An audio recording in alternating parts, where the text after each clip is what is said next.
राउरकेला अबकारी विभाग पक्ष ब्राह्मणी तरंग रघुनाथपल्ली छेंड एवं सेक्टर 7 अंचल को चढ़ाऊ करी मोट 8 गोटी केस रुजु करा जायछि एवं मोट 244 लिटर बेआईन महुल मद और 43 लिटर बाहर भाटी मद एवं 8870 केजी महुल पोच नष्ट करा जिबा सहित गोटे स्कूटी जार नंबर OR14 0679 सहित 2.5 केजी गंजेई मरामत करा जायछि।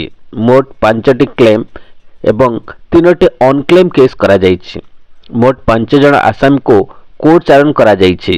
सेमानक नाम हैला सोनू ठाकुर, एतवारी प्रधान, बिलोचन खाका, बसंत चांद, हेमंत दास।